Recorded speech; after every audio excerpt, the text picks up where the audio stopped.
Hey you guys, today I'm going to be creating a couple cards with Distress Oxide inks, and I got my inspiration from Christina Werner.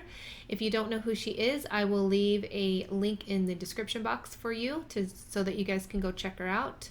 But before I get into the card, if you could give this video a thumbs up, I would really appreciate it. If you are new to my channel, please hit that subscribe button and hit the notification bell so you are notified every time that I upload a video and every time that I go live. Also, all of the supplies are listed in the description box, so be sure to check it out if you are interested in any of the supplies that I'm using today. I am going to be creating two cards for you, and I'm going to be doing two different ink blending color combinations. This first one, like I said, was inspired by Christina Werner. She created a card, I believe, in September using regular distress inks, and I absolutely loved it. And she used some gold embossing powder, which I'm going to do as well. And it just turned out so beautiful. So I wanted to kind of take that inspiration that I loved from her card and create my own. All right, so the colors I am using are Wild Honey, Fired Brick, and Dusty Concord. I did first use the fossilized amber, but it was a little bit too yellow for me, so I traded it out for the Wild Honey. I'm using just regular cardstock I get at Walmart, so no fancy schmancy cardstock here. And I'm using my makeup brushes that I got a couple weeks ago, and I absolutely love them. They are so easy to use, and as you could see, the colors blend so nicely together. It really is effortless using these makeup brushes. All right, so the first color again was the Wild Honey, and then I went in with the Fired Brick and then the Dusty Concord, and I overlapped them just a little bit, but I did clean my brush.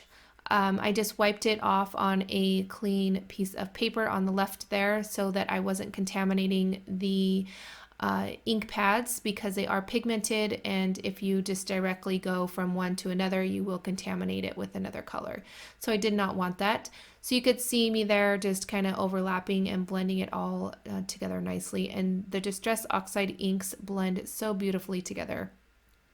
I am heat setting this so that when I do my heat embossing later, the embossing powder does not stick to any of the parts that I don't want it on. And then I am going in to the next color combination, which I kind of played around with a little bit, and you'll see me again just kind of blending out the color here, which is iced spruce or spruced ice. I have the colors right here somewhere. All right, here they are, iced spruce. And then I'm going in with Stormy Sky at first, but then I'm going to trade it out for Broken China. And I actually really like the Stormy Sky, but for this color combination, I wanted it a little bit more blue. And I honestly was just kind of trying to play around with a few different colors to see which colors I liked best. Christina Werner does have a lot of beautiful color combinations, but of course I'm just missing like one or two of the colors. So I kind of had to play around with the colors myself to see what color combinations I would like. All right, so after the Stormy Sky, I'm going in with the Faded Jeans. I'm doing the same thing as I did with the color combination on the left. I am overlapping them a bit, and then I will add another coat of the lighter color on top of the darker color so that it blends really nicely together. And I'm just going to take just a second to let you guys know about an event that is coming up in March 30th. Well, March 30th and 31st. It is a 24-hour live stream event, and I have all of the details over on Facebook, and you can find the link in the description box. So I just wanted to share that with you guys so that you guys can have it on your calendars. It's going to be so much fun. So many wonderful creative people that are going to be live streaming, and I'm super excited about it. So I just wanted to let you guys know. I haven't been able to do a full video about the event, so be sure to check out the Facebook event that I have linked in the description box.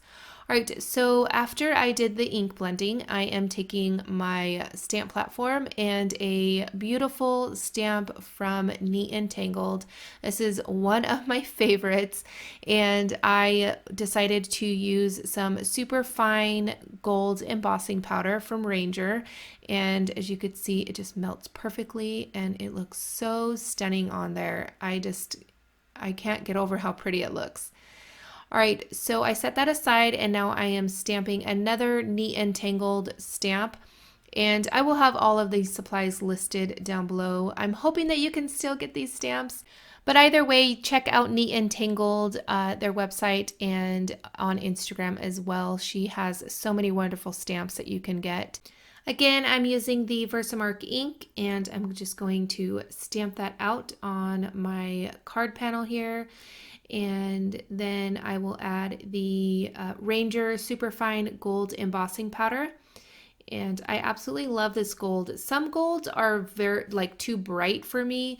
This one's a very almost like an antique or vintage gold. It's really nice. And then I'll take my heat tool and melt that embossing powder. And I love watching the embossing powder melt. It's so mesmerizing, I think.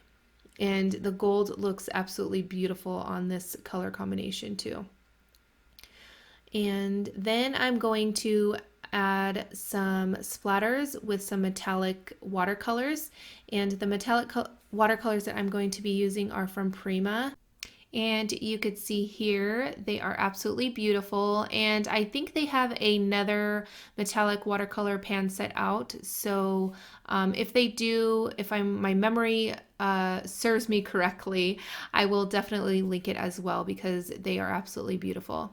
And I did feel this card needed just a little bit of something else. I didn't want to add any dimension or any other layers. I wanted this to be a one layer card, so I felt the gold splatters would be perfect for this card. So you see that I did mask off the stamped image with the actual stamp, and I do this often. That way I don't have to cut anything out. I'm not wasting more time, and it's just watercolors. I just wipe it off with a wet paper towel or a baby wipe, and your stamp is good to go. It doesn't hurt the stamp. I wouldn't recommend doing this with like acrylic paints or anything crazy like that, but watercolors, I think it's fine. And I think the gold splatters added just the right amount of interest to the card without taking away from the beautiful sentiments. All right, I am die cutting out the card panels with a Avery what is this, a Wonky die or Wonky stitched die. I absolutely love this die set because I love the stitched, but like the title is, it's wonky, so you get just a little bit more detail and interest for the card without adding too much to take away from the sentiment or your focal point.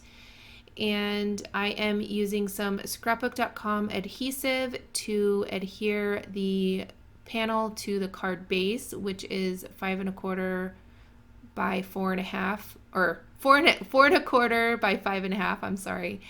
And again, I wanted these cards just to be one layer cards, simple but beautiful because of the ink blending and the colors. After I adhere the panels to the card base, that is going to complete my cards for today. Like I said, I did kind of play around with all of my distressed oxide inks, well, most of them, and I did come up with a couple different color combinations that I didn't show in the video, but you could see in just a second a couple other cards that I created. And I did use all Neat and Tangled stamp sets for the cards that I created. And that is going to be it. I hope you guys enjoyed this video. If you did, please give this video a thumbs up if you haven't done so already. If you are new to my channel, please hit that subscribe button. Also, here's a couple more videos you might enjoy, and leave me a comment down below. I absolutely love reading your comments, and I want to thank you guys so much for watching, and I'll catch you guys later. Bye!